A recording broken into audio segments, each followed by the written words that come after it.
Hey everybody, welcome to this week's live stream. Hope everybody's doing great today. Hopefully you're trying to stay cool. I know it's hot like everywhere. Pretty hot here. The clouds rolled in last night and now it's like hot and humid, which is not a great combination for me. But anyway, we're just, trying to stay cool, air conditioning as much as possible. Fans in the shop if you don't have AC. But anyway, hope everybody's doing good today. So what we're gonna do today is turn up a pen. Last time we played around with split cup pours again. And so we did one using just a big 2-color split cup and just poured it in the thing, in the mold, and then used a stick to try and swirl it up, get those colors mixed. So just a 2-color blank. And to be honest, I was most interested in seeing how this works. Sometimes it can be a little bit difficult, I've found, to get 2 colors only. If you're doing the vertical pours, you got your Gatling mold or PVC pipes or whatever it is, pouring in a tube, 2 colors can kind of, I don't know, you just kind of lose one of the colors a lot of times. One of them takes over a little bit more, or you don't really get them swirled up. It just seems like it's very bunched up and not, that kind of nice combination of colors, let's say. So I thought, maybe it'd be kind of cool to do it just split cup, where you're basically pouring both those colors and they stay separated a little bit, and then you just mix them up. So that was one test that we did. The other one was, and I kind of screwed up, what I was trying to do was two color cups. Let me put one down. 2 of them. The problem was I printed things that were too small. It wouldn't have held enough of the resin. So instead we did 3 2-color cups. And it's kind of cool because I like this split cup thing. I would say, I like it a little bit more than like dirty pours in general. We did some tests with that. You got interesting results, but it wasn't my favorite personally. It was like, okay. This is a pretty cool way to go. What this does, because you can just pour 6 colors together and I think you'd get about the same look most likely, but this makes things a little bit easier, I would say. You can mix up your colors, pour them into these split cups, and you're just pouring honestly, the big thing that I wanted to do was just be able to pour them at the same time and see how that worked. So it gives you some options. Now, is this something that you have to use a split cup to pour blanks? No, there's no reason to have to print these out or, buy a silicone one or whatever. It's just an option and it may provide some different results. So that's what we're testing today. I have some results from the 2-color. So we're gonna turn up one of the red. So we did a couple different ones. This is the 6-color one. This is what I want to turn today. So let's go for the overhead camera. So we got a pen blank ready. We're gonna go for a cigar style kit. Got to be honest, the mix on the outside looks fabulous. I would say that this is great. So we did basically, and just to let everybody know, if you weren't here last week, you can go back and watch the replay and see exactly what we did, but I'll just give you an idea. So we had 3 2-color cups, and all I did was I just did 1, 2, 3, and just went back and forth like that. And that's, I expected, because I think I would have maybe gotten a little bit different result if I could have done 2-handed pouring kind of at the same time, especially like right back and forth type thing. That's what I was going to do. But like I said, there wouldn't have been enough resin in these little cups. So I think that we're going to get a fairly similar result to doing it 1 color at a time. All right. But, we'll see. This is kind of Christmassy. I was thinking if I was going to name this blank, I'd probably name it Christmas in July. Because we poured it in July. So I don't know. I think it'll be pretty cool. I don't know. Well, and then at the end, we also used the stir stick, to mix everything up. And that could produce different results. If you just did 2, poured it and then didn't stir it, that might give you slightly different results. The whole point is, there's a million ways to do things. And so we're just kind of, testing things out. So we got some results. We'll make a pen out of this one today. Very curious to see how that goes. These are gonna, unless this pen is absolutely terrible for some reason, these are gonna go into the Pen Blank Club, the monthly subscription. I'm gonna drop a link if anybody's interested in joining the Pen Blank Club. We still got slots open.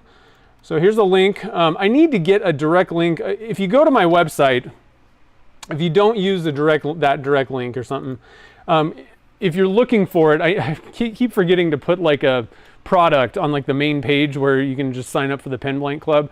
But you can use the search bar and just type in club, search for club, and it'll pull up on my website. I'm gonna add that probably today after the stream. But there's a link to that. Again, you get 2 pen blanks every month. Pretty much you're going to be getting things that we made on the stream for the most part. So this is a way to, if you want to be guaranteed to get some, because I don't always sell to like the general public. I don't sell a lot of the stuff that we make on the stream, so it's kind of exclusive. But I also, you know, some months maybe we'll get some duds or something like that I don't think anyone's going to want to turn. At that point, I'll just make some, and it'll be kind of like a mystery, a surprise. But 2 pen blanks a month, $25, and it's like a minimum 6-month subscription. So when you join up, you're locked in for 6 months. So, you know, make sure that this is something that you want to do for a little while. And then after that, you can cancel whenever you want. Hopefully you won't though, because pen blanks, who doesn't want pen blanks every month? So we got that. Now, what I did was, for the 2-color pour, I was very excited to see how these turned out. So we used dyes, and here's the results in the pen blank form. And they look pretty good, but I do want to point out, you know, you got some of this, you know, the gold kind of color, and then you got white. So there is kind of a little bit of a heavy two-tone, two-sided thing, which it always blows my mind. You know, you can definitely kind of see that it looks like there's going to be kind of a half and half split a little bit with some swirling going on. And it always blows my mind that just pouring, you know, we did the red, white, and blue. And if you just hold it over the hole and pour it straight down, it still blows my mind that it really kind of stays, I mean, not perfectly, but it kind of stays separated. Like if you don't stir it up, you kind of have like a two-sided blank, 2 colors. And so these are looking that way, and I was very anxious to turn these up. And so here are the results. And again, you know, there are swirls, but there's, you know, a pretty heavy 2-sided thing still. But we did get a little bit of swirling going on, and this is a pretty good looking blank, I think. But keep in mind, compared to pouring 2 colors one at a time, you're gonna get a little bit of that kind of 50-50. You know, it's just more white and more gold on each, you know, whichever side. So after the results of this, and the reason why I didn't turn one of these or whatever, I wanted to turn these like right away. The reason was I wanted to get the results and try again depending on what the results were. Basically, I kind of had an idea that maybe you would get that 50-50 thing, and I'm personally not looking for that. I would rather have it be more swirled up. That's what I'm trying to solve with this. There's nothing wrong with this at all. It's just I'm going for a specific outcome kind of thing. So I decided to make some more. I did another pour with the two split cup, and we got red and white.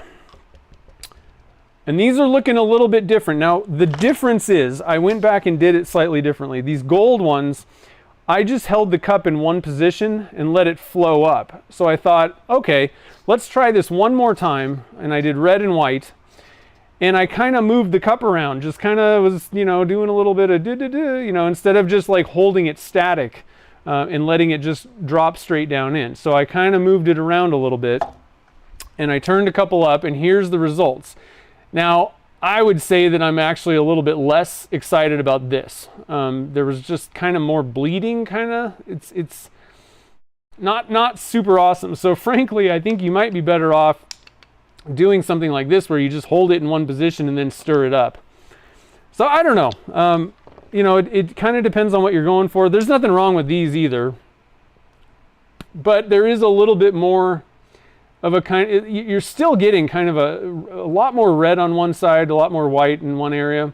I would rather have blanks if I'm going for just like a two-tone. Like if if I wanted to make like a team color two-tone kind of blank in a vertical pour, I would prefer having like kind of more mix, you know, like having it spread out a little bit more. This is just a little bit too, I don't know, kind of too red, really, you know, like we need more bigger white blobs. And to be honest, this is actually what the issue was that I was having with the two color pour. What I find is if you just add a third color, you get a lot more of that kind of mixed up look, where it's not just, you know, a lot of red with just kind of almost like a bleedy looking white where there's just like small bits. So anyway, I'm not sure what to make of these experiments yet. I don't think that I would switch to a split cup method to do what I was trying to do. I don't think it solves the problem I had, but I'll tell you what, these look pretty darn good. It's just, it depends, you know, and I'd have to do a lot more testing to see how consistent do you get kind of this, a similar result to this, you know. One other thing that might change the outcome a little bit is, again, if you just kind of held it static like we did on the first, on the stream, and then you had a stick. I've mentioned this before. Something that I need to try out is to try and maybe make a little bit like a wider, like almost like hammer the end of this stick down, or maybe even use like a bigger mixing stick that's wider. And so when you're twisting it, it's maybe pushing the resin around in kind of a swirl. You might get a little bit more of that kind of mixed up look where it's really swirling it even more. So I don't know, you know, the problem with resin casting is it's kind of a slow process. You don't get immediate results, and you got to just kind of keep testing things out, trying new stuff, and see what you get. So let's put these guys aside. I got one other little bit of news. I dropped a new blank, guys. Clownfish is out on my website. I love these guys. I actually made these last summer. And I gotta be honest, they were in a box. I had them ready to launch. I just needed to put them up on the website, and I forgot they were in a box somewhere. But here's what you're gonna be kind of looking at in the end blank. I absolutely love these. These are just so fun. If you snorkel or if you've seen Finding Nemo, this is a pen blank for you, because if you're a clownfish lover, these things are pretty awesome. This is about as close as I've been able to get to you know, really kind of capturing what the clownfish looks like. But anyway, so these guys are available on my website. I love those things. Both sizes, obviously, the 8.5 and the 5.5. So I'll drop a link to those guys. And I'm also going to drop one more link. We still have some of the blue, brown, and white pen blanks available on the website. Those are the ones that we did before, a couple weeks ago. Whoa, watch out. I'm going to put these guys aside. I'm going to put these guys aside. Get them out of the way here. And we'll start turning up and seeing what we get with that the other split pour test that we did. I'm really excited to see how that turns out. They, like I said, they look really mixed up. It's like a really good pour and mix. But let's see, you know, who knows if there's like a little bit different. Now we did, you know, a bunch of different. There was 3 different cups that we poured on top. So I'm thinking that this is going to be a really pretty good mix. And then we also used the stick on it. So there's a lot going on with these guys. All right, so let's get these out of the way. I'm going to put these in the save for later box. I'm going to switch camera views. Oh, before we start, let me say hi to everybody. Kind of just jumped right in. I was so excited. Let's see here. Who was here first? Kim was here. Kim's got stuff, and Michael DeQuatro's got stuff to do. Oh, you're in Myrtle Beach. Nice. Enjoy. Well, that's the good thing is you'll be able to see the replay if you want to see it. We got Mark and Bruce and Vinny. Jules the Cat's here. David Bingham. Let's see, David Pickering. Nice. Mike McEwen's got something going on. He'll be back. Yeah, hopefully it's not too hot for everybody. I know it's been pretty hot in the Southwest for sure, but it seems like it's hot everywhere in the U.S. at least. I don't know of anywhere that's like, oh, it's pretty cold. Barb's here. Let's see, Paul. Treasure Maze. And Jennifer's here. Oh, and Tim Nudd. Nice. All right, so let's switch over to the Sony no, that's not the right one. The Canon. Get over to this guy. And we'll start turning this thing up. So again, this is going to be a cigar kit. I got links down below in the description of the video to the cigar kits on Turner's Warehouse. A lot of stuff actually that I use for pen turning. One thing that I want to point out that I use, and this is a pretty big deal actually for me. I used to pretty much always use a barrel trimmer. It was simple, it worked. The problem with barrel trimmers is you gotta keep them sharp. Because if you don't keep them sharp, so one of these guys, one of the pen mills, they call them. Problem is, if you don't have sharp edges, then these things are absolutely worthless, and a lot of times they'll destroy blanks. And so a lot of people don't like them and hate them. They're fine as long as you keep them sharp. But it's a pain to try and get a sharpening stone in on these little tiny things. And so, I would kind of struggle with them, but I would pretty much always use those, and I just stuck with them because it was something that I didn't have to set up. There's no way that it's going to be off of square. That was why I liked them. However, Turner's Warehouse came out with this guy, and it holds those, what are these stupid things called? What are these called? Punches, the punch sets. And you can get them at like Harbor Freight, Amazon, anywhere. Turner's Warehouse has sets, I think. But it holds a punch. And what you do, the one drawback is you're going to need a disc sander, basically. But if you have a disc sander, and those things are pretty cheap to just get like a 12-inch or even smaller. So a lot of times you can get one that has like a belt sander and a disc sander.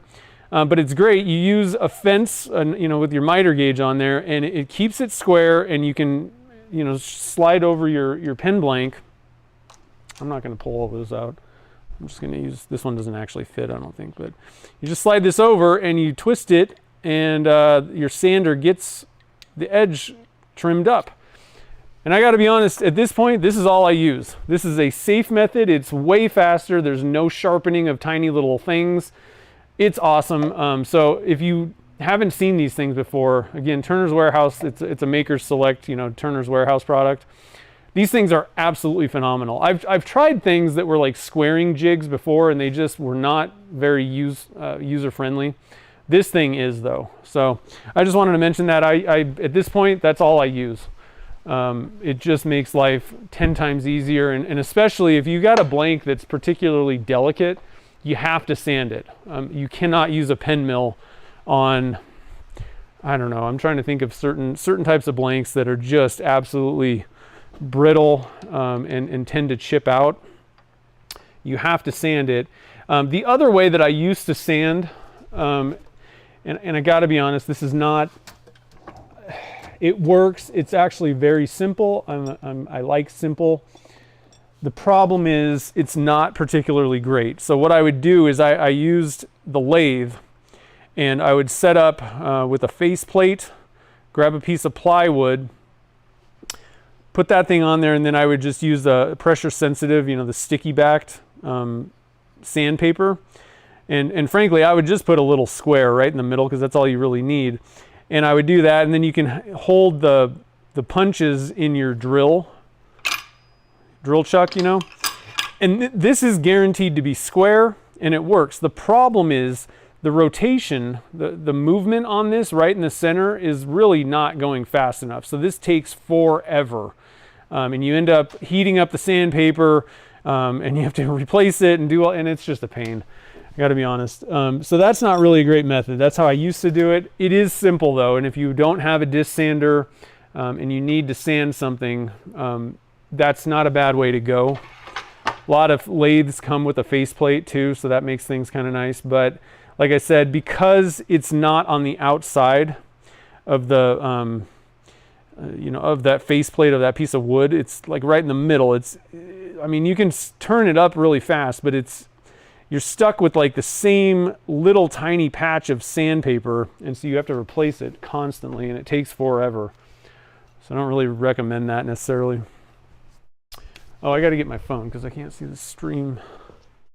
Can't see the chat, guys. Let's do this here. Where's the open the YouTube app? Let's see. Where am I at here? Go to my channel. Oh goodness. There we go. Okay, so what did David do? Just got it Monday. Nice. What'd you get? Your lathe?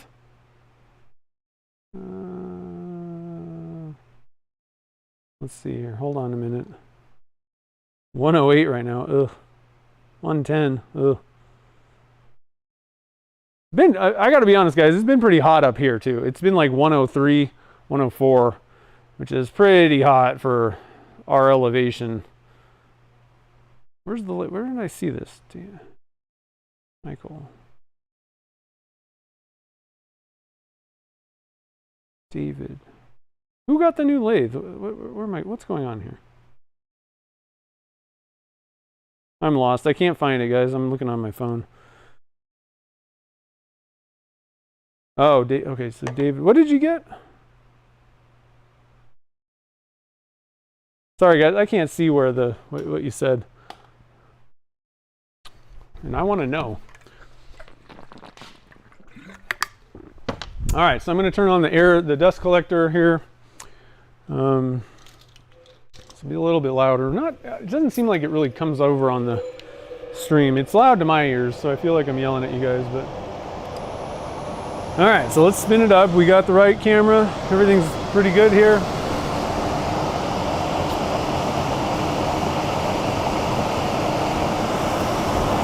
I'm going to get my dust collector pointed at the pen blank. That'll help. There we go.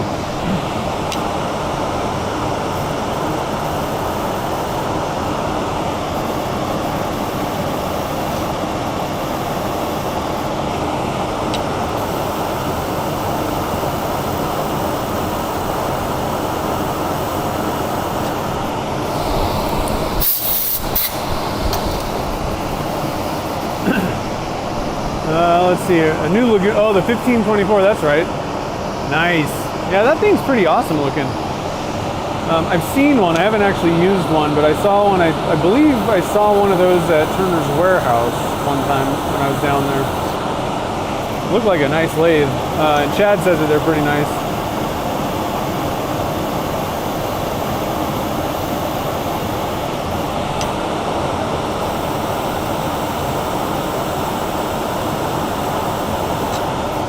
I've been pretty happy with mine.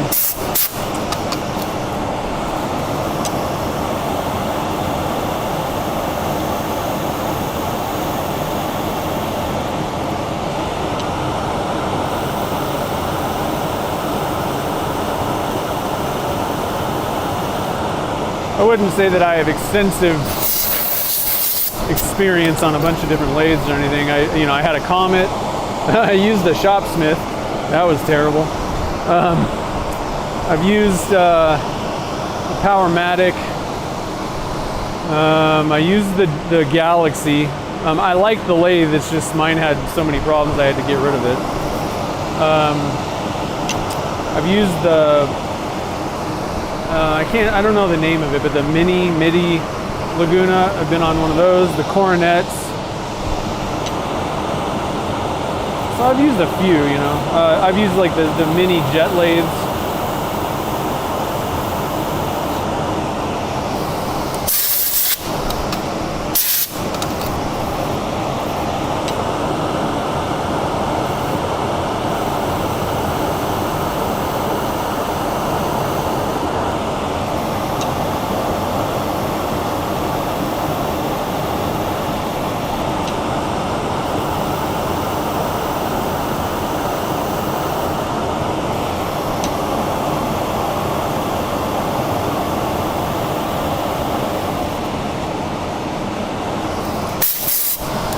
So let's sneak in for a preview. We almost have it to the point where it's, oh man.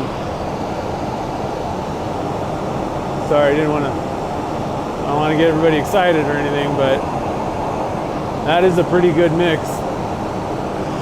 Wow. Now, one thing I also want to point out on this blank, we use, so the splits, let me go back and look at something. So I know we did, I'm going to actually pull up, I don't remember exactly which colors we used. We used Yamagata, Carolina blue, jade green, white, and then what I did was we mixed two of the cups. So the Yamagata I put on the other side, we just put red dye, no mica, so that was, it was like a red, you know, mica, half mica and half just the red dye mix. And then with the jade green, is that right? I believe we did the jade green. We might have put it with Carolina. I don't know. We did. So anyway, there's a couple that are like just the transparent dyes, and so that's going to add a little bit of interest. It's not a different color, you know. We got two reds basically, but in certain areas you're going to get depth. Like right here, there's a big. Looks like there's some big. We'll see when we polish it up, but there's blobs where it's like transparent. But this is pretty decent looking. That's a pretty good mix, I would say. Let's get the camera out of the way here.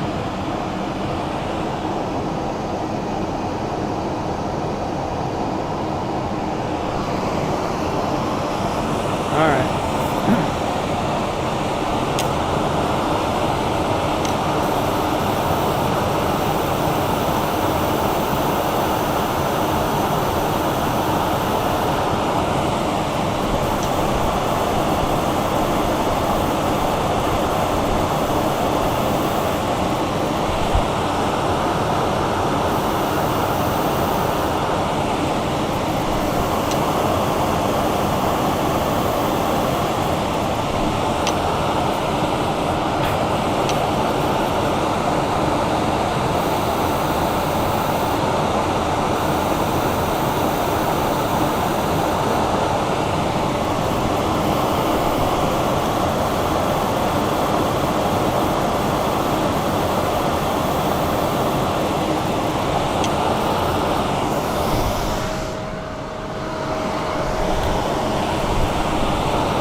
Getting pretty close here.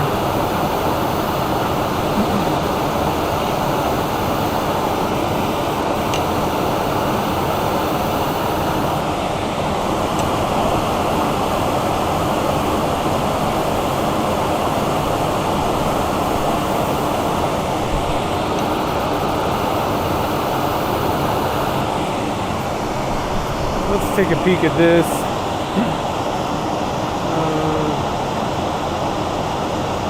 Mark would say that has problems, yeah. It's looking pretty good.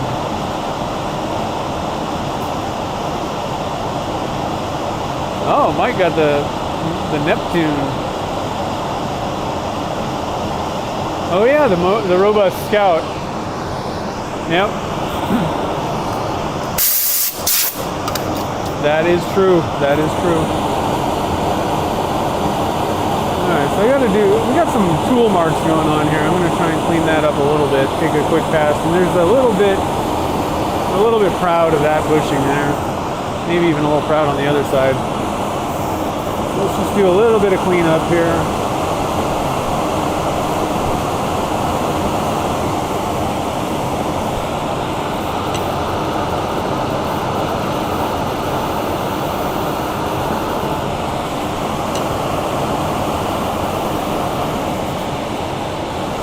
A little bit of vibration going on, so I don't know if I'm going to be able to get all those tool marks out. They're not that bad, but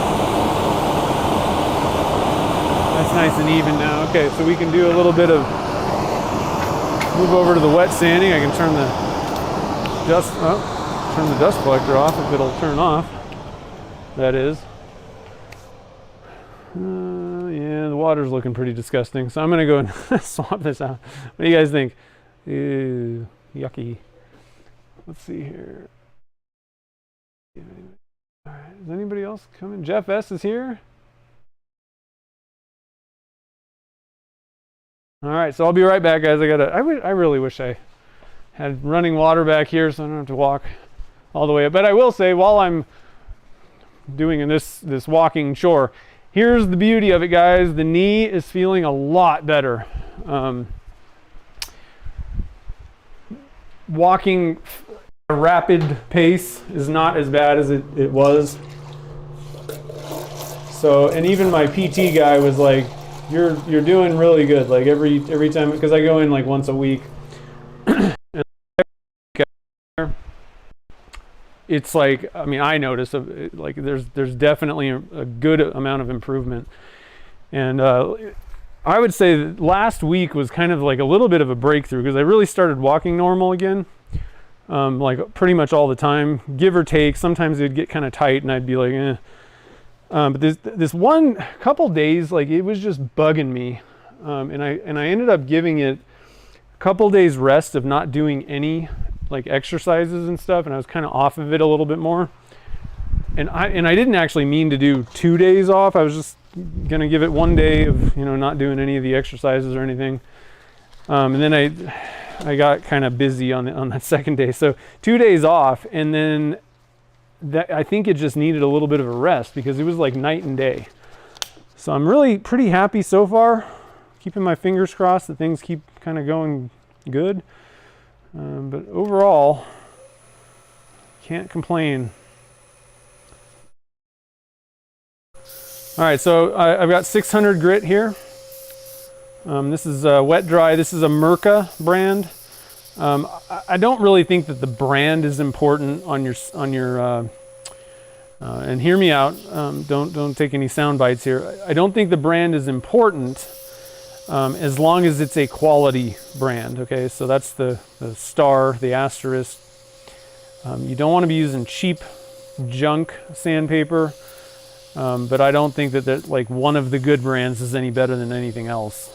So just make sure that, you know, using something reasonable. Sandpaper is definitely not a place to save money.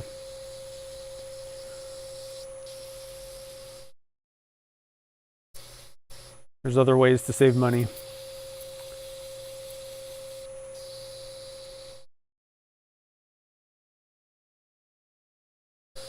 With the knee, I still have a ways to go. Like I can't really, it's really, you know, like it starts feeling better, you know, like I feel like it's pretty good.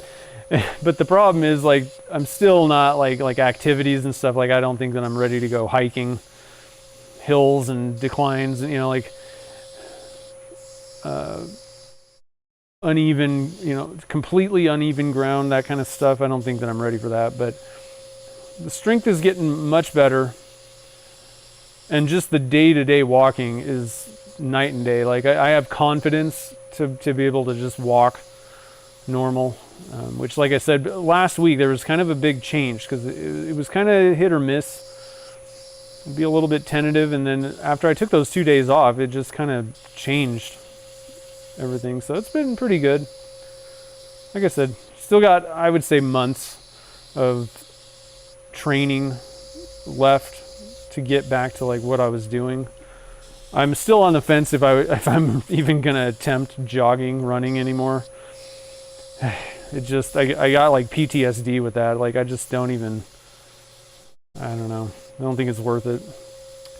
I also at the same time think that it's kind of stupid not to be able to jog, though. I just don't know.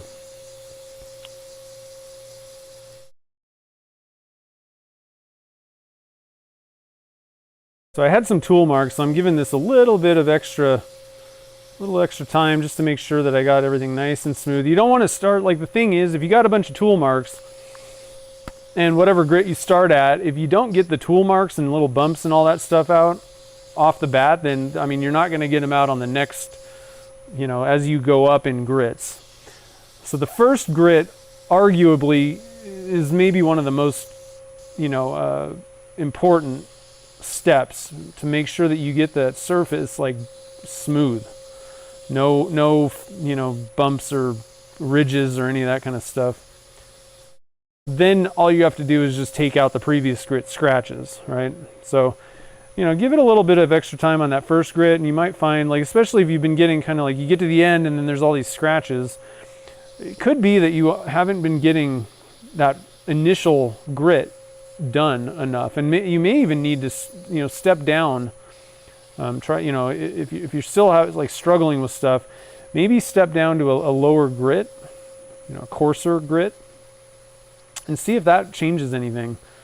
A lot of times, if you know, if the tool marks are pretty deep, it's gonna take longer if you start out with a higher grit.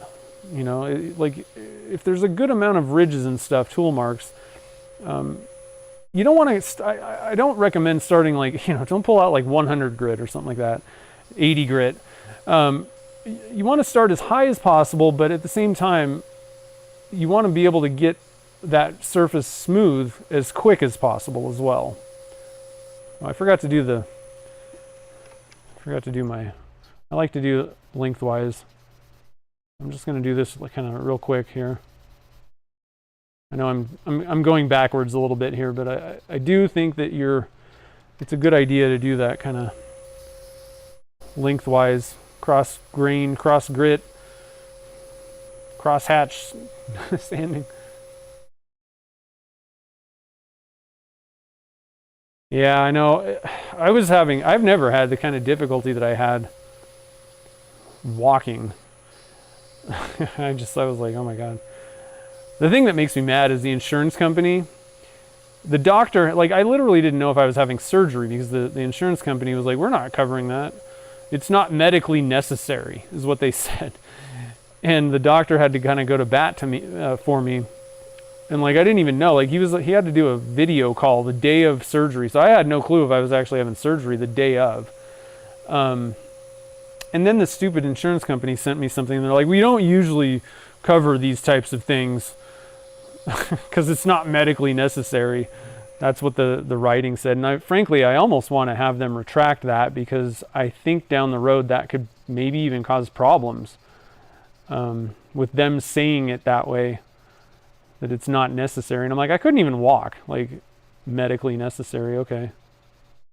Define that, please. So I'm a little bit annoyed. I don't really like the insurance companies. I don't like the healthcare system. I'm sure that all of you guys agree. It's a nightmare right now.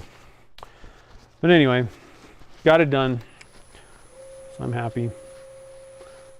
And of course, insurance isn't covering my physical therapy. But part of that is because I wanted a very specific place. Okay, so we're going to get the water out of the way. We're going to move over to the magic juice. Gotta love that magic juice, guys. Yeah, that's looking pretty awesome. I'm not even gonna, well, I'm gonna bring you guys in a little bit close. So this is, I would usually go to 2000 grit if I was doing a matte finish, but I mean, it's not a whole lot different than 1000. This would be a good blank for a matte finish, I think. I think it's a pretty, let me stop the camera, stop shaking camera. Goodness, I can't, okay. I think this would do pretty good matte.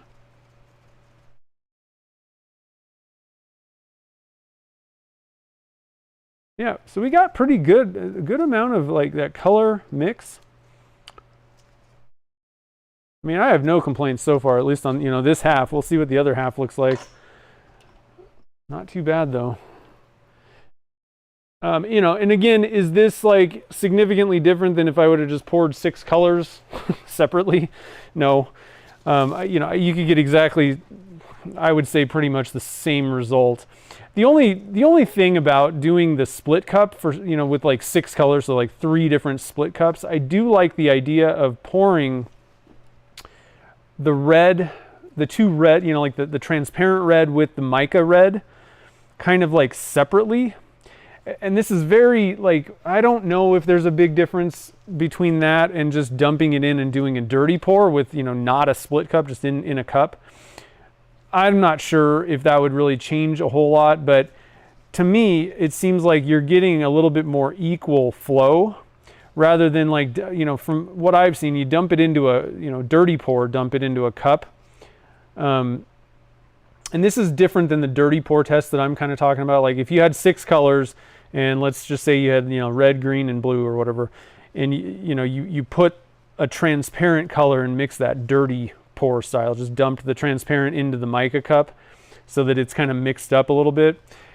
The thing is, if you do that too early or pour it too soon before, you know, like it gets to a certain consistency, I think that's especially where you might run into issues where it would really kind of bleed together and you really wouldn't get that effect. Frankly, I've gotten that problem with the blue, white, and brown ones. I kind of poured a little too early, and remember we did interference with the blue mica.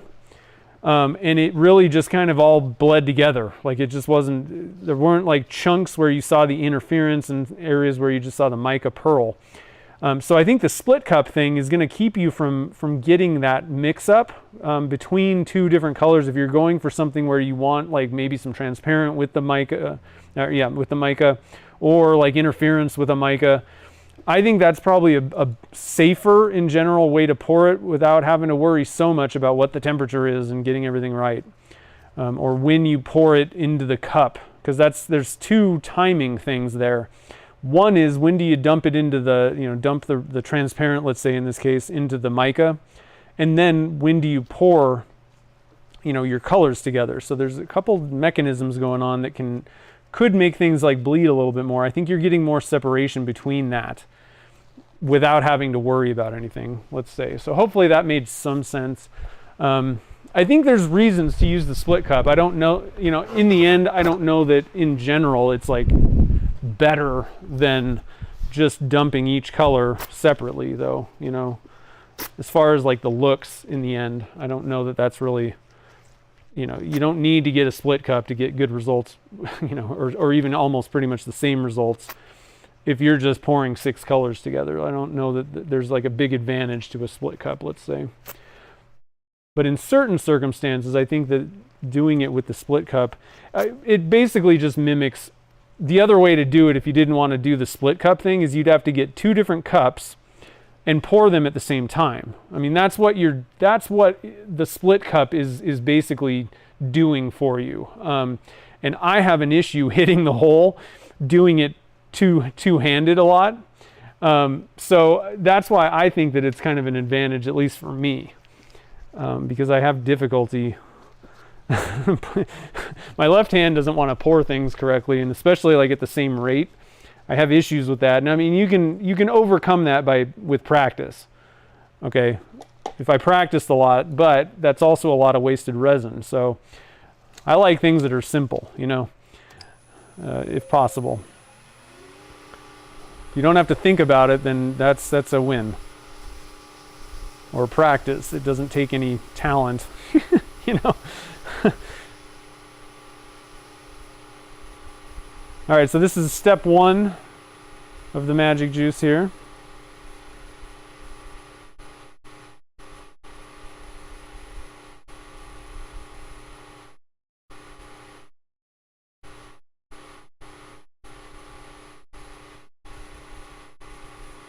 That's probably pretty good there. Move on to step 2 here.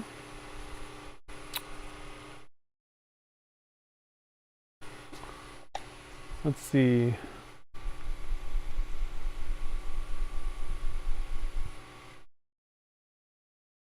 Yeah, so good question, Myra. I didn't paint the inside of the blank. I just used a white paint. I like using the Turner's Warehouse powder coated tubes. Paint works fine on, you know, you can paint them yourself. I just don't love the process. I always forget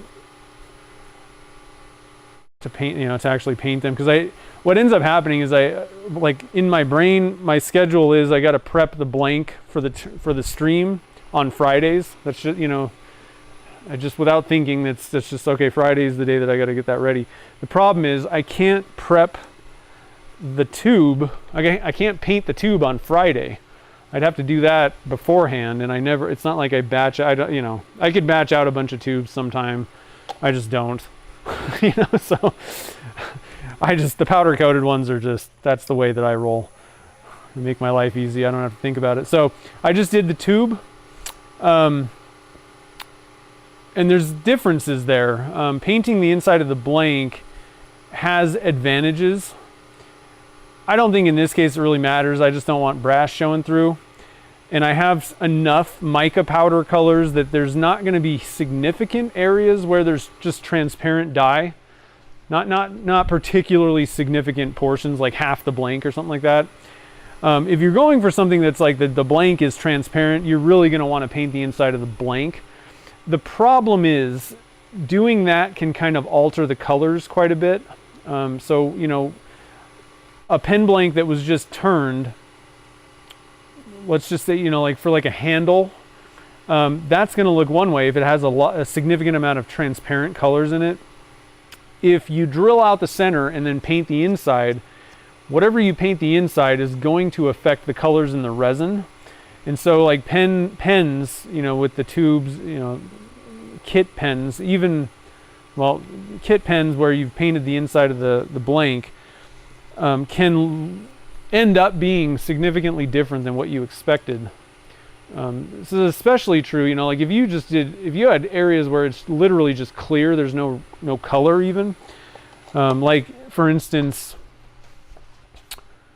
I think I got an example here.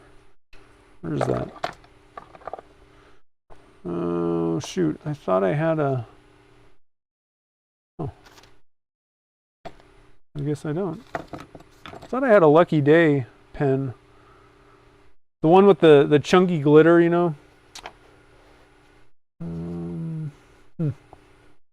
Maybe Okay, well I don't have one, so sorry. But here's a good sort of example.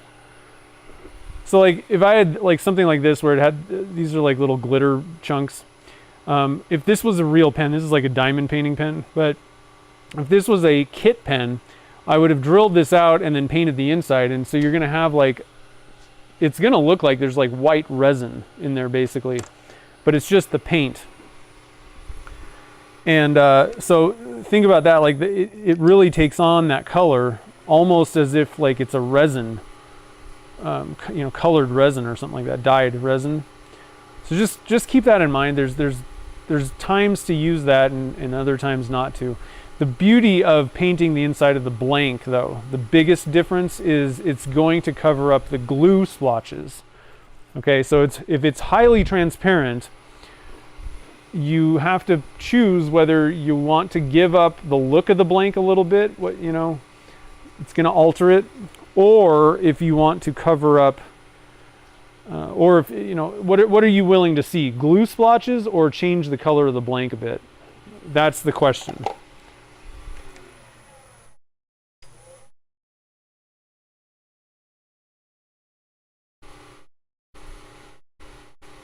Oh, you didn't miss anything. We're still on the first half. If you want to go back, I got a new blank out. I know you're over in the UK, but I got a new blank out, and we had a couple of little announcements, and I kind of discussed. I showed the two color, the other blanks. I just kind of turned some back, and actually did another pour. And so if you want to go back and watch that after, there was a couple things worth listening to possibly at the beginning, but other than that, I've just been talking nonsense for the most part. I'm turning a pen. I got one other little thing that I wanted to share with you guys. Totally has nothing to do with anything, resin or pen, but thought I'd share it. I just saw it out of the corner of my eye before the stream. So I got my truck had like extreme fading, like oxidation and all that. Like I just neglected it basically, and eventually the roof was like rusting. It was down to bare metal, and of course it was rusting. So got it kind of repainted real quick. Just got the rust, got it sanded back, and got it clear coat, kind of just quick sprayed on top. So I've been trying to kind of keep up with the paint a little bit more so that the bottom part doesn't just turn out to be rust. So I've gotten into car detailing a little bit more, and what I needed was like a little stool seat thing. And so I decided to buy one. They have one at Costco that I'll share with you guys. Seems like I haven't used it yet, but it seems decent. Relatively cheap. That's looking pretty good, guys, I must say. Very Christmassy. The one thing is there's that Carolina blue, which is interesting. It's actually very interesting, I would say. It just slightly gives it a little bit of a different, different from Christmas color vibe here and there, but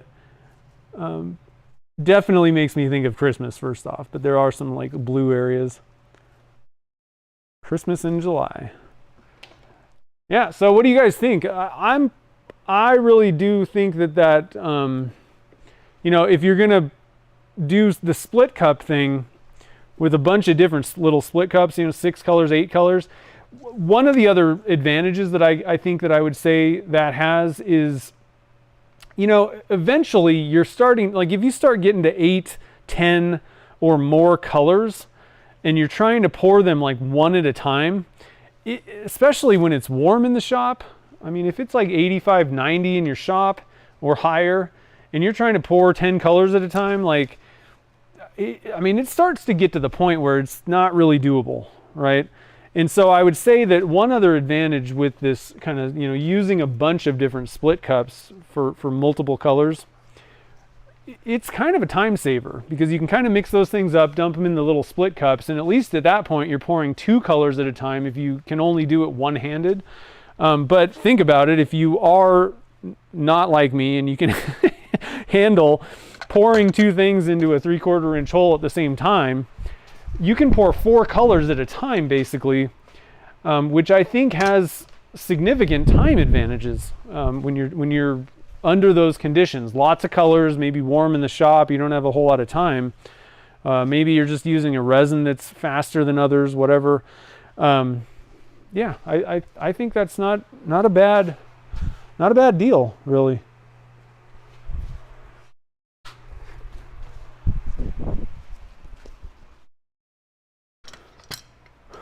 But I don't think that you're going to get significantly different results, from pouring it kind of like one color at a time.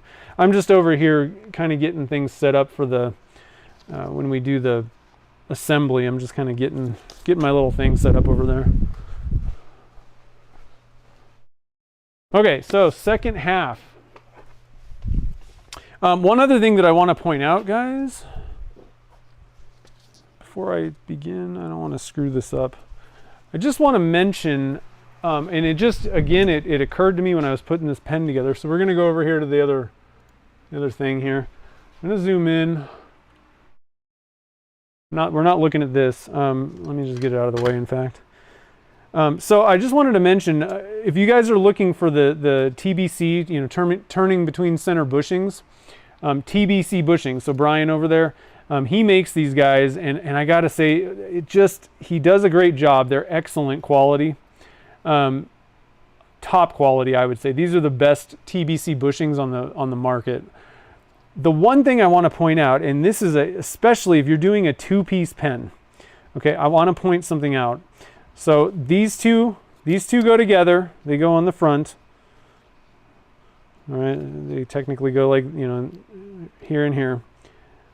And these two go together. And I just want to point something out. If these can get difficult, especially like on the cigar, we know that the biggest one is going to go in between the blanks here.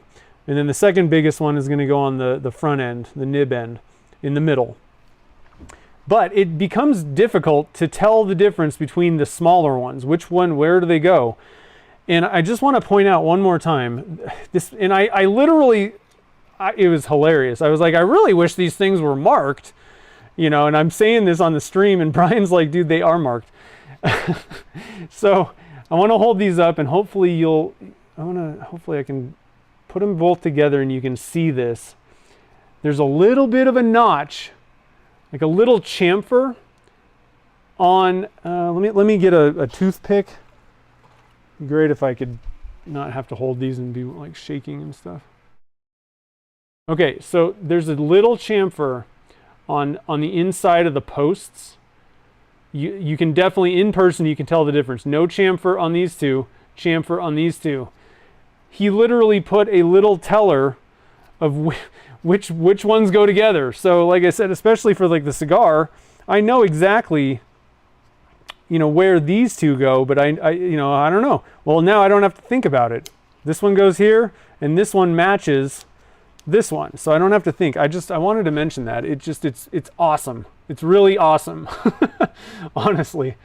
So just, you know, again, if you're in the market, you need to get some TBC bushings. I recommend going to tbcbushings.com because they are just fabulous.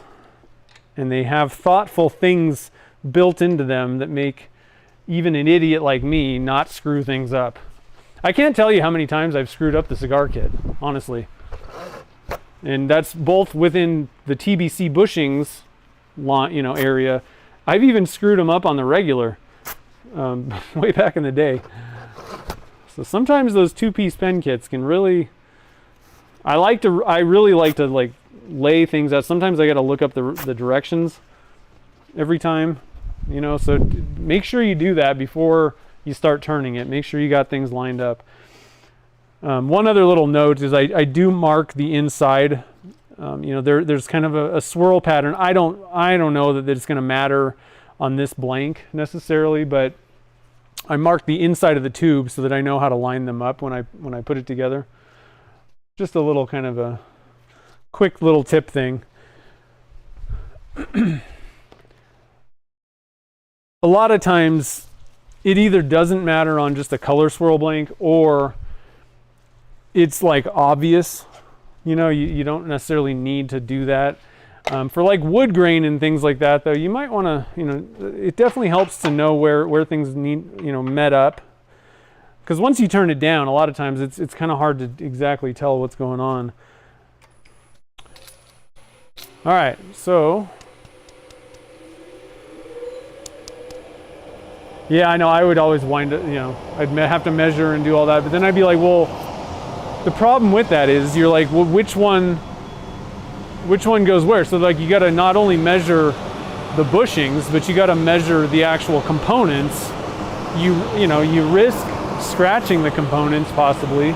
It's just, you know, like if you just have a mark on it, you don't even have to mess with any of that stuff. It's great. All right. Let's get this thing going here.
Myra said that's why I don't like matte finishing about the gloss.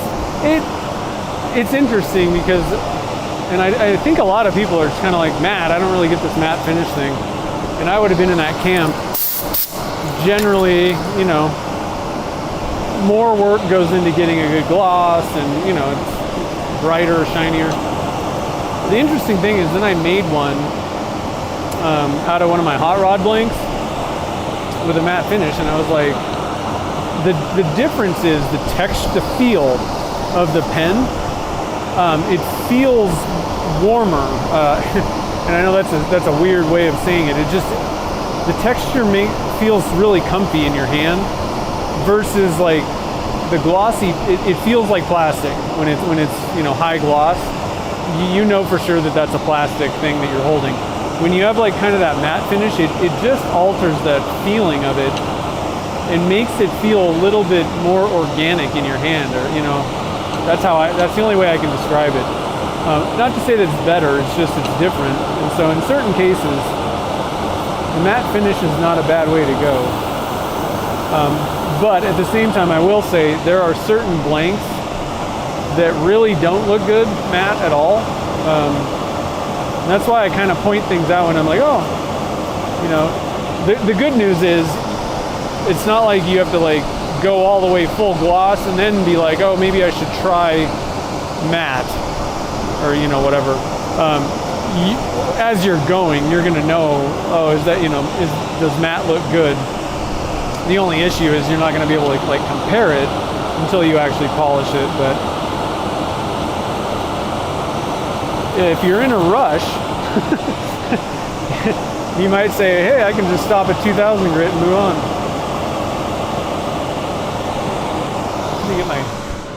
Let me get my glasses out. I can't see what I'm doing at this point. Oh man.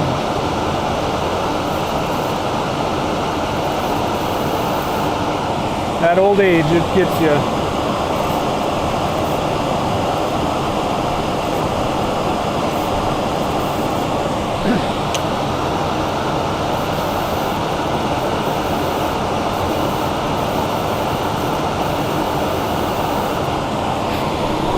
Eventually your knees fall apart, your eyes fall apart. Alright, so it's looking pretty good. I got a little bit of proudness, I would say, on that end, just a tiny bit. That side's looking pretty good. Let's just do a little bit here.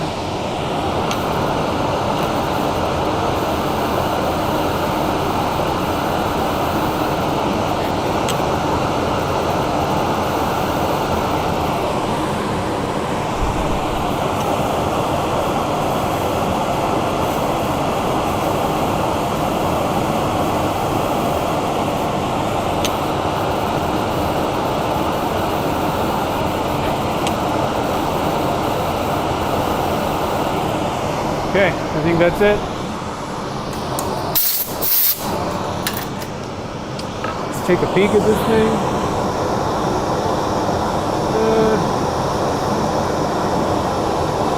Got a bit of a bump ridge right in the middle that I think I can take care of.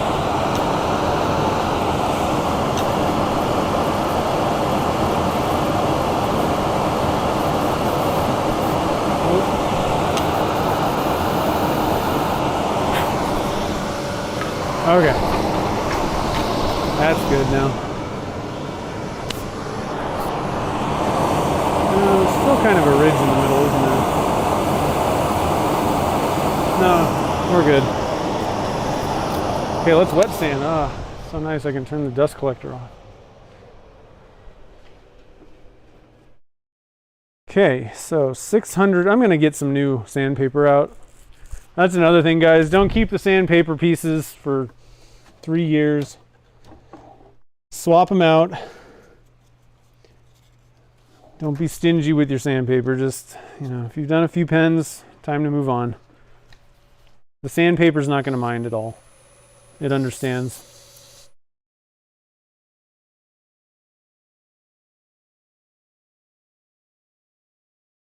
Old-fashioned shaving cream. Yeah.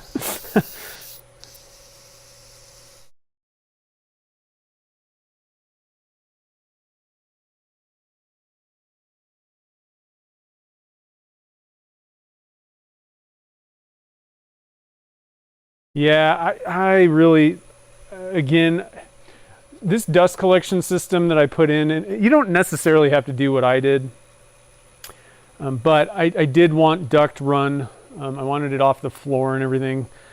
And I went with the I think it's called Nordfab. It's the stuff that just kind of snaps together. You don't have to like screw it together and tape it and do all that stuff. But to be honest, the duct work was so expensive, and the whole system, literally single most expensive thing I've ever spent for my business, for woodworking. It is the most expensive tool that I own, and it's a dust collector and pipe, and blast gates. But man, it hurts, and it still hurts. Like it was so expensive that even, you say, oh, it hurts once and then you're fine. It's a great tool, but I'm still like, oh man, that was expensive. But it works so excellent, and it helps keep the air clean even, because like I was saying, I've mentioned this quite a few times. The way, and this isn't my idea, when I was talking to, it's an Oneida dust collector system, and when I was talking to the person that helps you like set your system up, the duct work and everything, what components you need, they go through the whole system with you.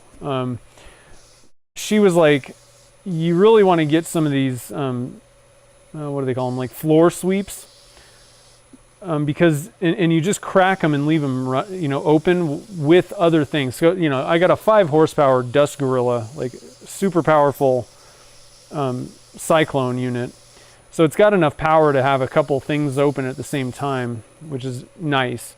You don't have to go and get like some, super crazy thing to allow that to work, to have a couple things going at once. But the idea with the floor sweep is you got that a duct open on the ground, and that pulls the fine dust down to the floor rather than like up. And it's the same thing, with the what's the thing called, the Stratus, the air filter. There's nothing wrong with the air filters, the box ones that kind of hang in your ceiling. They work, they move and collect dust, but the problem is now you're taking dust that was at, chest level or whatever on a table saw maybe. Most dust is created at like table height, right? But then if you have the filter pulling it up in the air, then it's pulling it right in your face and up into the kind of ceiling, and if it misses anything, it's going to just land again on the surfaces. And that was the problem that I was having, is my shop would be covered in dust, especially in the summer. I would have fans on, and it was just blowing. It's like basically blowing it around my shop and then depositing it on surfaces. So having these the floor sweeps with this system and having a powerful enough system, most of it's going in this thing, but anything that's lost, and this is the stuff you can't see, this is the important thing. Anything that you don't see, it's actually pulling it down. So I just love this system, and you don't have to, like I said, you don't have to buy some expensive system to have this work. You can do different things. You can, the Stratus air filter is something that goes on the floor. Let me go and, there it is. We're gonna take a little pause here, and I'll bring over the Stratus thing. If you're looking for dust, help with dust in your shop, filtration and all that kind of stuff, the Stratus air filter, now I'm not gonna lie, it's fairly expensive, but a lot of those air filters are at this point. And there's ways that you can DIY this too. So I'm just, giving you guys ideas. But that thing's a little canister. It looks like a Dalek. And basically it's filtering. The filter thing is 360 degrees, but it's all down here. And they got like 3-stage, systems. I actually need to clean this thing. And then the exhaust, is here. But it's sucking the dust down. But the beauty of this is it's not stuck in your ceiling at some point in your shop. You can pull this to where the dust, like by your lathe, and it'll help with that. So this is another option with that. You can have a filter. You could just even do like a box fan on the ground next to where you're working, and that would work too. I don't know if it would work as good. It just depends on how well you built it. Real quick side note, here's that little seat cart thing. So for anybody that's in the US, Costco's got these little guys. I think it was like $50. And so now I have this problem, like when I'm working on my bandsaw and stuff, changing things out, the blades, or doing maintenance on things. It's nice to have like a little seat. So I've been wanting one of these guys. I'm probably going to get another one and take it home and then use it for detailing tires and stuff, but I don't even know if I'm on the camera, but that thing's not too bad for 50 bucks. I think there's maybe other ones. You might be able to get them at like Temu and stuff. It's a very common design, let's say. It's not, so you might want to shop around, but Costco has those things. That's where I picked that up. So anyway, dust collection is important, but let's get back to pen making. Way more fun.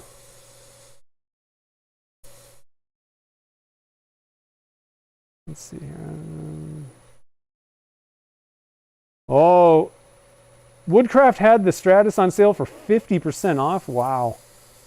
Yeah, if you can find that deal, that's where you do it. I'm not gonna lie, guys. I literally it's a brilliant design, and so I ended up I did a little bit. I used my little, hey, I got a YouTube channel kind of thing. But I only do that on things that I know people are gonna, I think, benefit from. I don't recommend crap, products to people.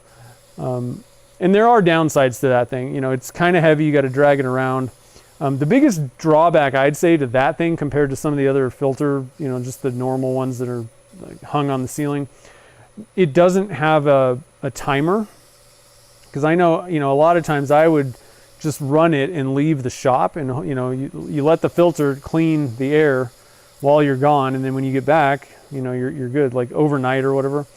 And my other one, I had a jet that hung from the ceiling, and it had like a 2, 4, 8 hour like timer that you could just set, so it wouldn't be running all night. Now, the easy solution to that is just get a wall timer, a plug timer thing,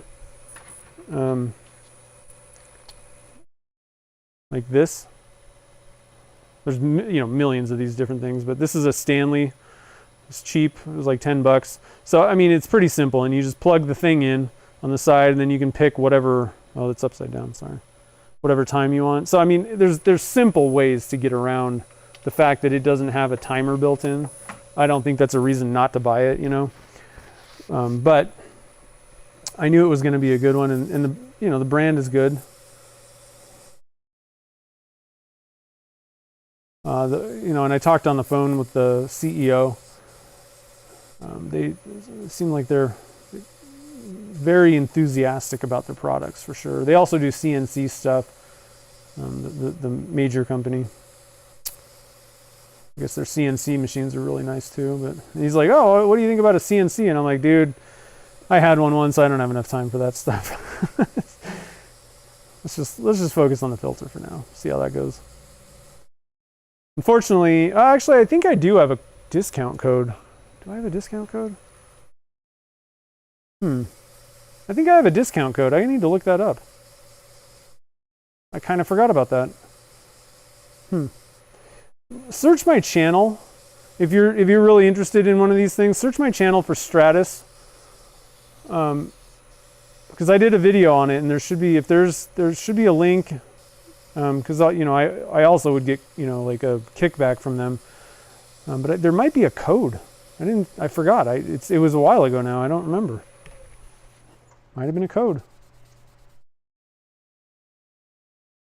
Ooh.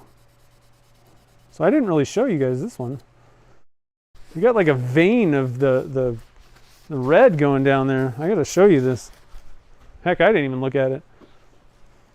I was talking about dust collection. Let's pay attention to the pens, huh?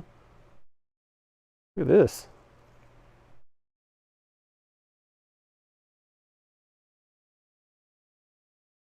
That's pretty cool, this like vein of red that's going through here.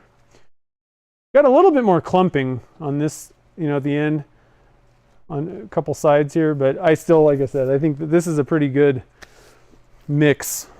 I think that turned out pretty well.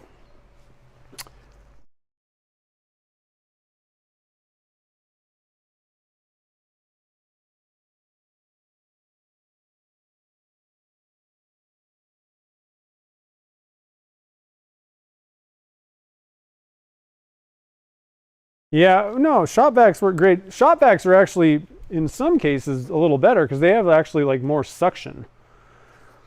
than like a 4-inch dust collector. You really got to be moving a significant amount of air, you know, to be sucking. And another one that's a pretty good one is the record power or the cam vac. I don't know what that means exactly, but that thing's like pretty good. I actually used one of those down at Turner's Warehouse when I was there last, and it did a good job. Again, you're talking about like kind of like I think it's just a 2 1/4. You might be able to hook up a 4-inch to that, but I think they had 2 1/4 or whatever, 2.5 hoses on that thing, more like a shop vac kind of thing. Yeah, shop vacs are pretty loud too.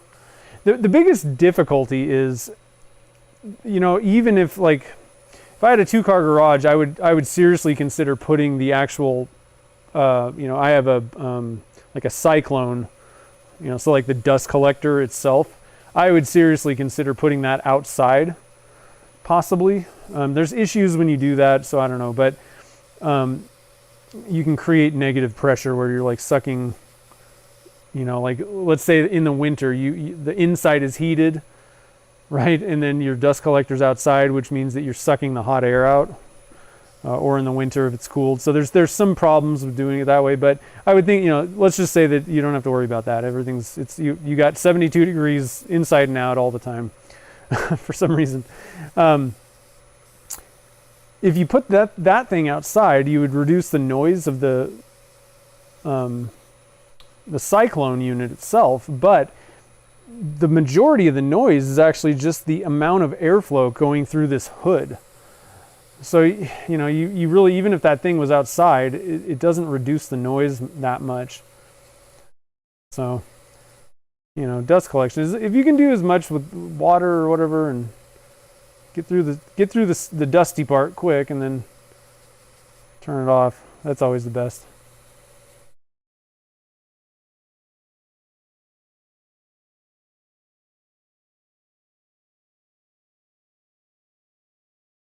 Okay, so I think I've sanded this to death. Do a little bit of this here. Perfect. Let's get this water bucket out of the way again. Where did I keep losing, I have a paper towel to wipe my hands off and the pen blank off, and I keep losing it. Maybe I threw it away this time.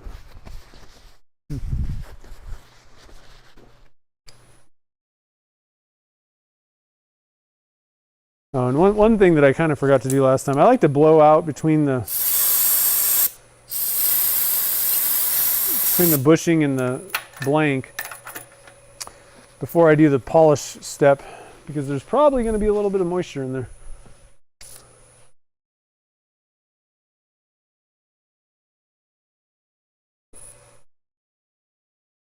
All right, so let's get this going. 1600 RPMs. Seemed pretty good last time. I don't know. I am no expert on what speed you're supposed to be doing this at, but that seemed pretty good.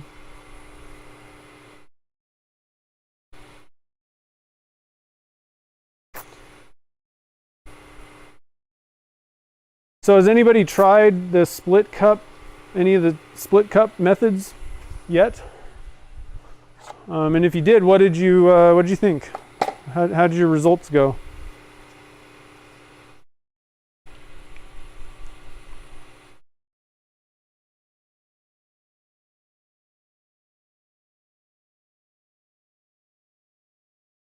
Okay, so let's see here. Step 1.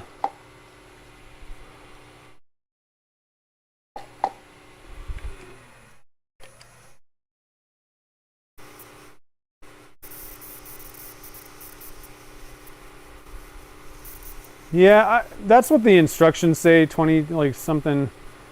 It just slings it everywhere, and it, in my shop, I don't like it, personally. I don't know.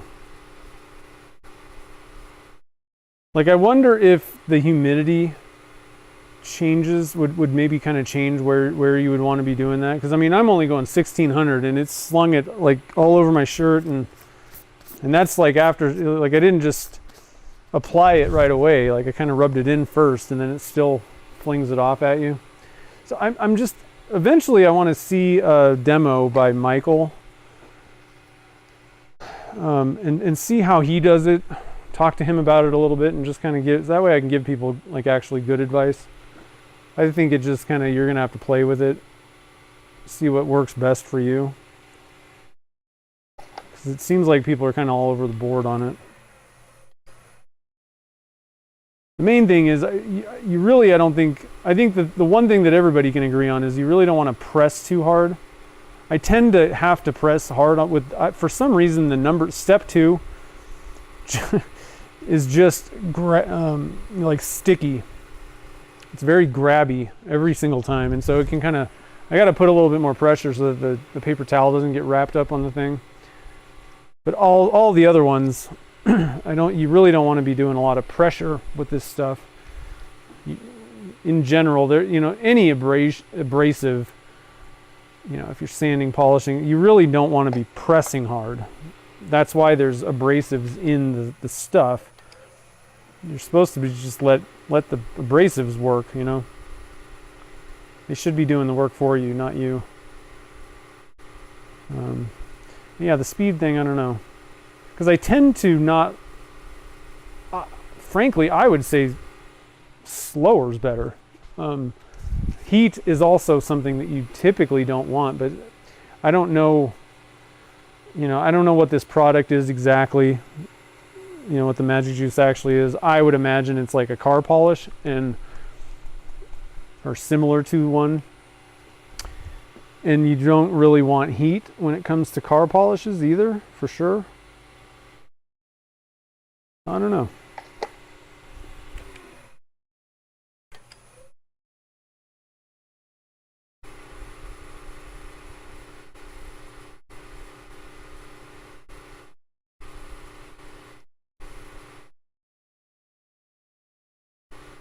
Mike did a red, white, blue split. Nice. Yeah, that was a pretty good one. I'm still blown away. So, at the beginning of the show, I was showing you the results from the gold and white one. And I'm still kind of blown away that it seems like if you just dump it in and don't move the cup around at all, like kind of just let it flow, don't move the cup, it really stays pretty separated. Like you get kind of 3 bands of color in the pen blanks. I mean, obviously, even with the 2, we got, I got kind of a little bit, even with just 2 colors and a stir stick, it was still like kind of very half and half-ish. So, interesting. I'm digging, there's some cool stuff with these split cups.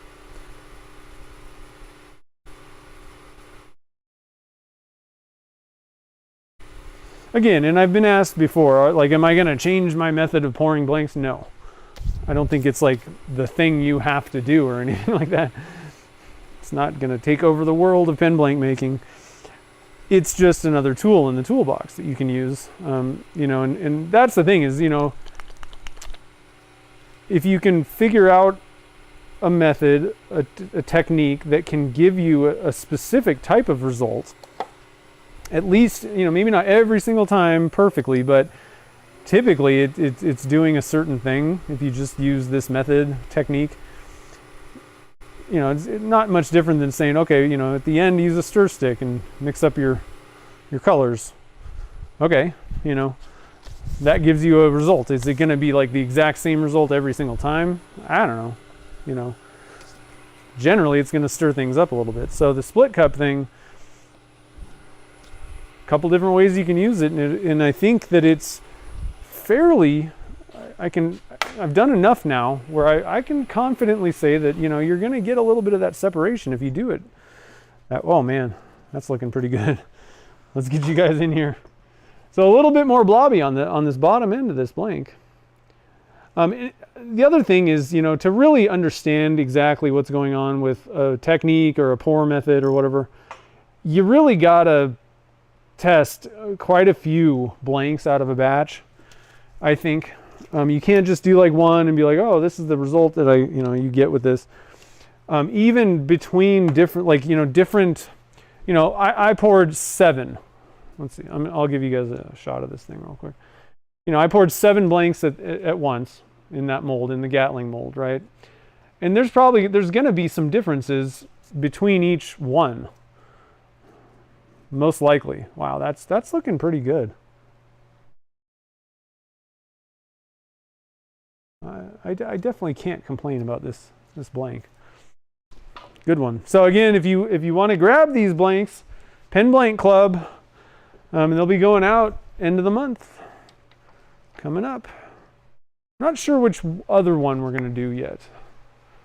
What did we do? I don't know. Let's see here. This thing. What did we do the time before? Was that the blue? The blue, blue, brown, and white ones went out with the last batch though. So we'll have to see. Next month there might be some surprise ones in the box, just because of the way things kind of like lined up time-wise. But don't fear. I'll make some cool blanks come to life here. Okay, so overhead, let's zoom out so we can see what's going on. I'm going to zoom back in a little bit. There we go.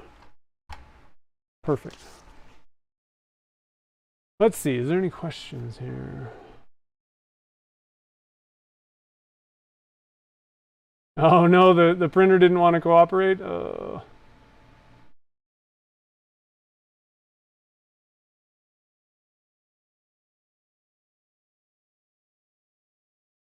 Oh, he goes faster the better and uses less?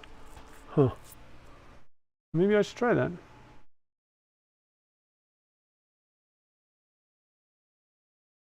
It might be quicker, maybe. I don't know. But at the same time, I think they also recommend that you sand to like 2000 grit. And so maybe, you're starting at a higher thing and you don't really need as much per thing or something. I don't know. Lots of different ways to do these methods. So far I've been getting pretty good results the way that I do it, so I'll have to try some other things out here and there, but that's the one thing, is if you're getting good results, there's really no reason to change how you're doing anything, regardless of what the instructions say. If you're happy with it, if you're not happy, then it's worth, investigating, possibly trying some different things, methods or products or whatever. But if you're totally happy with everything, then that's where don't mess with it. Okay, so I got to think about what's going on here. So this piece goes. Some of these kits come a little bit more assembled than others. Cigar kits are pretty self-explanatory. There's not a lot going on, even if they're not fully assembled. There. Okay. Oh, and I do need an ink. Take the little plastic thing off the tip there.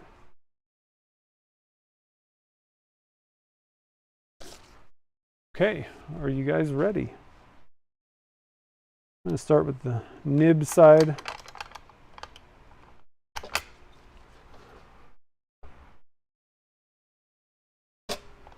Okay, that was easy.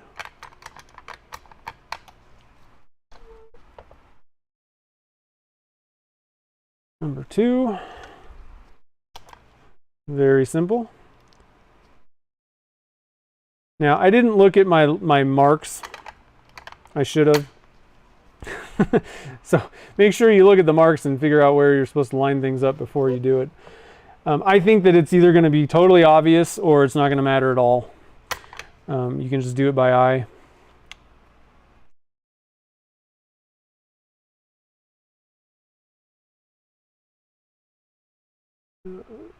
Yeah, so that it's pretty obvious how you want to set this thing up. Not a big deal. Let's see here. So I have a feeling I'm going to want to see that red pop out.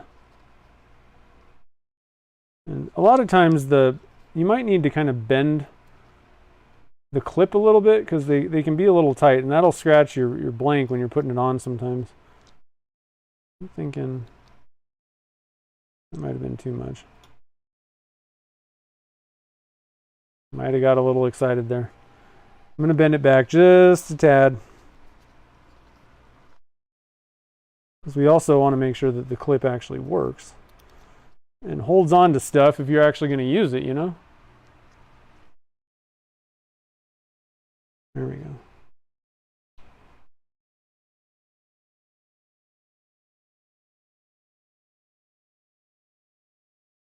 It's tough because the clip kind of covers all that stuff up. Maybe I'll... There, I think I'm going to go right there with it.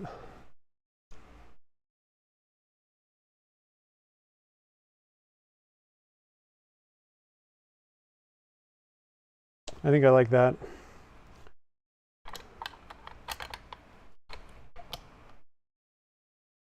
Okay.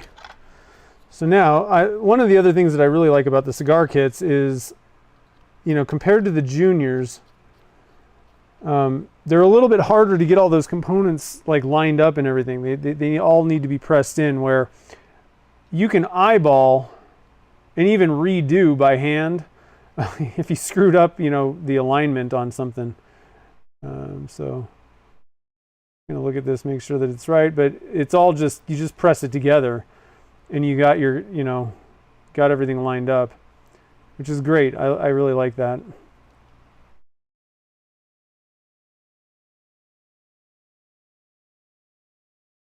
All right.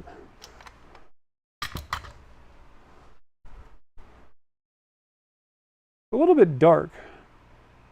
Quite a few dark colors. I might have maybe needed to do a little bit better polishing on this because it just doesn't seem to be popping as much as usual, but it looks pretty good. Trying to get that light to hit it in the right direction.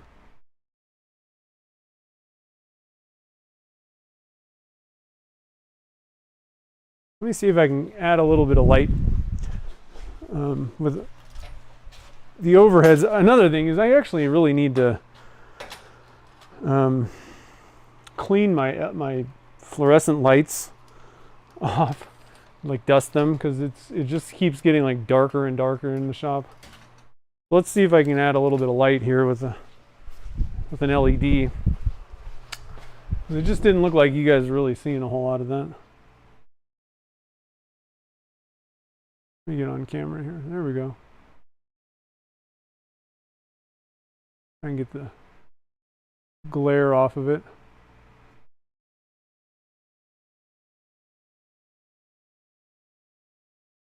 It's looking pretty good. I'm pretty happy with this thing.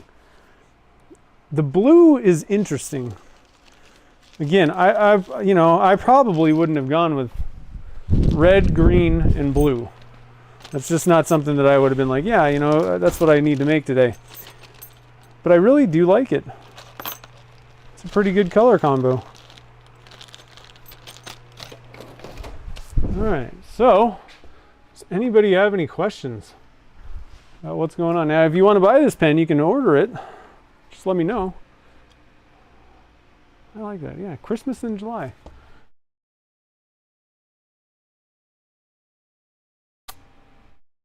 Let's see here.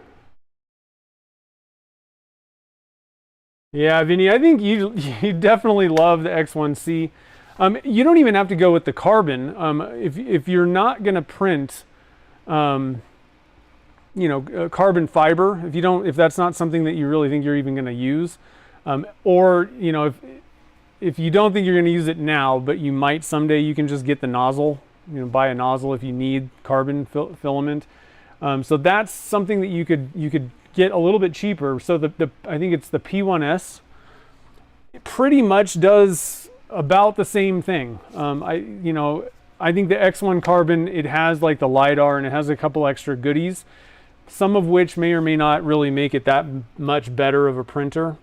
So if money, you might look into both of those and just kind of see, talk to other people. I don't have a P1S, so I can't tell you how that works comparatively, but I'm the type of guy that just, give me the best thing because I want the best options. So I'd rather pay a little bit more and give me the best shot because I don't want to mess with it.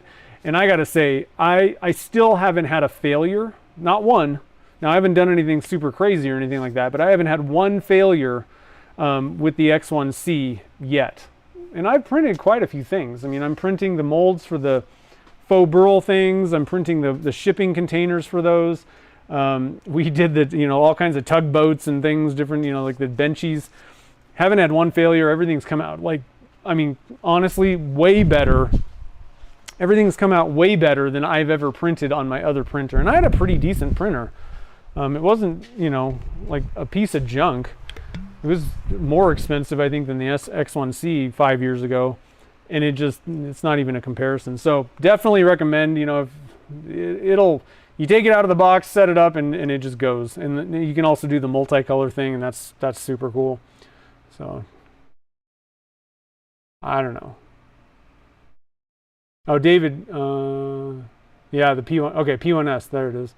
Yeah, so there you go. P1S is good too. Because basically, there's only a couple different things between the carbon and the P1S. I think it's mainly the LiDAR thing, which some people argue doesn't even matter. I don't know. Yeah, a lot better with the light. It's just a little bit dark. Yeah, like I said, honestly, maybe my sanding could have been a little bit better on that. If you're finding things are a little bit dull, you might want to, before you assemble it, because I'd rather not have, this is not so bad that I'd like disassemble it and redo it. It looks a little bit kind of on the not so glossy side though. If that's the case, really try to inspect it before you put everything together. And if it's kind of on the dull side, maybe really try and, get the light to hit correctly so you can kind of see the surface. If there's a bunch of, if you're seeing a bunch of like kind of scratch marks, you might want to go through and, load it up again and maybe even start with like your highest sanding grit and then run through your polishes again. And double check it and kind of compare. So usually if they're dull, that probably means that you didn't get it as glossy, perfect as you would want. So, yeah, I really like the swirl patterning on this thing, Vinny. I think it's a good way to go. Like, again, you're saving some time. You're guaranteeing two flows kind of at the same time. And then in this case, like I said, I mean, it was multiple. Not just one cup, obviously. There was multiple cups, and I just did one at a time, so it was super easy. I didn't have to like try to, balance all these things and hit the hole. Not a bad way to go. I still do want to try a 2, and I already printed the correct size things. These guys should work for 4 colors. They should easily hold enough. I do want to try my hand at pouring 2 of these at the same time. Now, one of the other things about this and why I like this, I think my odds are better, let's say, of me actually getting the resin in the hole. If I was doing 2 cups, let's say they were like these 16-ounce cups, if I'm doing 2 of those at once, trying to pour them both at the same time, right? I have difficulty getting the resin in the same hole, and the problem is I'm not holding it the way that I normally pour a cup. That's part of the problem. It's like a weird thing, especially when it starts getting to the bottom. You're like trying to get these things, but they're hitting each other, right? With these, we shouldn't have as much of a problem with that, I don't think. I think that it just seems easier to get these things to pour correctly. I don't know. That may just be, it just seems like they're harder to pour. I don't know. So anyway, eventually we'll give these two at a time, and maybe even you could just go back and forth with it. That wouldn't be a bad, that's actually what I kind of had in mind. But looking at it, I actually think you could do all 4 at the same time if you really wanted. And that would be kind of an interesting thing. Who knows what kind of, I think it'd be worth trying, 2 batches, try it 2 different times. Try one where you're just like literally pouring it all at the same time without really even moving. Each one, fill up each one. and then try one where you're going back and forth like that and see how that feels. So that'll, you know, I don't know. We might be doing that next week. I like to get these things knocked out as quick as possible so I know it's good. You know, is it a good way to go? Should I employ this method? Try it out some more. Does it require some more testing or whatever? But, you know, I don't know if anybody's like kind of tired of the split cup thing. I'm a little bit, you know. So we'll have to see how it goes. I'm pretty happy with the results though. And again, I liked the results of the 2-color. It's not exactly what I was going for necessarily. I don't know. That's not that bad. The more I look at these, you know, this, like I said, there is definitely a little bit more where it's like white on one side and brown on the other. But these look excellent. Now that red and white one, didn't like that at all. And I was kind of moving it around trying to do some stuff. So who knows? I don't know. Who knows? Oh yeah, I know. The X1C, like literally, it was probably cheaper than the one that I bought last time. And I've owned two of the FDM style printers, and each time I was going for one that was like minimal, me messing with it kind of thing. And the first one was actually very similar. This was like 8 years ago, probably. Frankly, I don't know exactly how long ago. I have a video somewhere on my channel. It was very similar to the X1C, actually. It was an enclosed thing and all, you know, did a lot of the stuff, you know, leveling for you. It was pretty expensive. I mean, I would say it was probably like $3,000 maybe. I don't know, 2 or 3.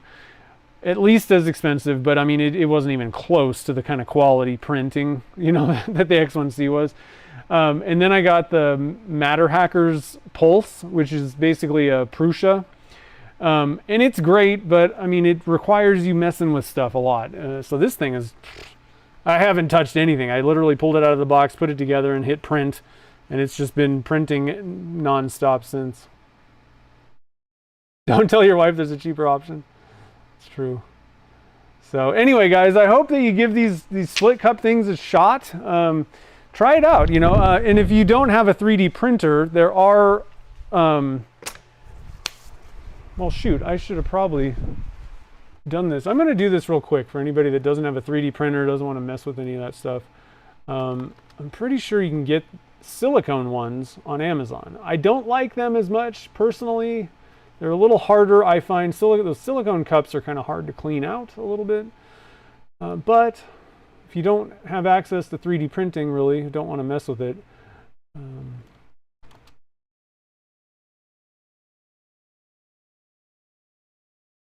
The silicone ones would definitely be a good option. Oh, there we go. Nice. Let's Resin. That's a pretty good company. There's a lot of these things.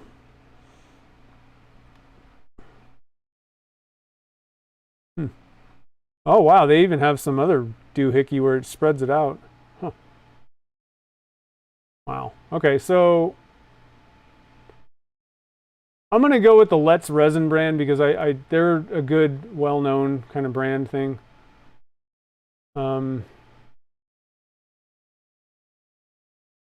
Now, I don't know what size. I'm just going to grab a link for you guys, toss it in the chat. I'll save it and put it down in the actual description too down the road. But I don't know what size these things are, so you might want to kind of think about that and what, I don't know. But it had like 6 different, like 2, 3, 4, 2 to 5 channels. 2, 3, 4, and 5 channels. You may not want that. So anyway, there's the link. That'll get you in to look at what I'm talking about, and it'll probably give you other suggestions. You might want to specifically get like a single one size. I'm sure there's options where you can just get like the 2-channel one in a certain amount of ounces or whatever like that, you know. That's why I like the 3D printing thing, because if you have access to a 3D printer, the file is free. All right, you can't sell the products or the files or any of that kind of stuff. It's all, you know, but if you have your own for personal use, the files are free, and I have those linked, in those videos down below. The previous live streams when we use these. But the beauty of 3D printing is you already have the file for the model. All you have to do is increase the percentage. Like you can blow it up or shrink it so it can be any size that you want. The question is, and I screwed up the first time. I didn't know how big to make it or whatever, so you might have to do a couple tries. But they allow you to do whatever. They are reusable, but eventually you're going to have to just chuck them and start over, because what's going to end up happening is the residual in the bottom is going to eventually stack up to the point where you can't put any more resin in there. And again, the one thing is, make sure after you're done pouring, clean the little spout out for best results. I find otherwise it gets a little bit kind of hectic when you're pouring things. One other thing that I do want to mention is there are services out there on the internet. I'm going to say they're probably fairly expensive, but you can just pay somebody on the, like there's companies where you just go there, they pay them, they'll print it out and send it to you. So there are those options. That is going to be by far the most expensive way to go.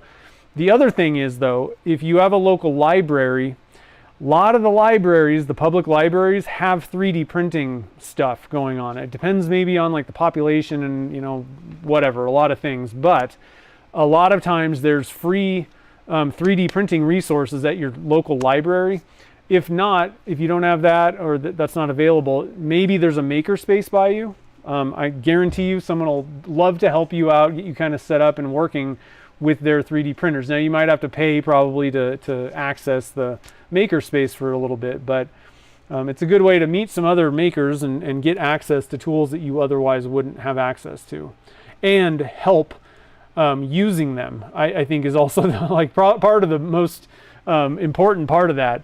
They will help you use all these things and you get the access to it. So maker spaces are amazing places, and the people that help out, work there, and are just hanging out there are always amazing.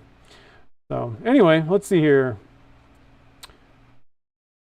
Yeah, I know. Eventually you could probably just, it's not any different than the excess cups. Probably just chuck them up and like you said, turn down your split cup, which I think would be kind of cool. You could do all kinds of different projects. So anyway, guys, pretty exciting. Hopefully you guys enjoyed watching, seeing what the results were with these experiments. There's possibly more experiments that we can do with the split cups, and of course they'll come back out. We'll utilize them here and there. I think that they are something that you don't have to choose split cup or not. You can incorporate, like I said, if you wanted. I think it's a good, for me, I'm thinking that if I'm going to do something where I wanted the like a mica powder and a transparent color kind of together, I think I'm probably going to pull out a split cup for that portion. Even if the rest of them I'm not doing any split cups, I might just do it for that, where I otherwise would have done like a dirty pour. I don't know. They both work. They both have, they both work okay, but I might just pull the split cup out for that thing and not, think about it. So yeah, don't forget the thumbs up, guys. So anyway, don't forget, guys, there's the Pen Blank Club. There's a link down in the description below. The clownfish blanks, for anybody that just joined. Oh, did I take them back already? Where did the clownfish blanks go? Oh, here they are. Brand new blank, guys. Dropped literally this week. Clownfish. These are available on the website. I love these things. They're so cool. You got the orange, white, and then like kind of black little separations. They make some really, really awesome looking pens. So those are available on the website. The blue, white, and brown ones are still up there too. Yeah, so anyway, go check those out. Pen Blank Club, definitely still a few slots left. So if you want to grab, these blanks are going to be going in the Pen Blank Club this month. So, and those are going to go out. They generally go out around like the 25th or something like that. I might kind of alter how that works. We'll have to kind of see how this actually goes. I should have thought about that.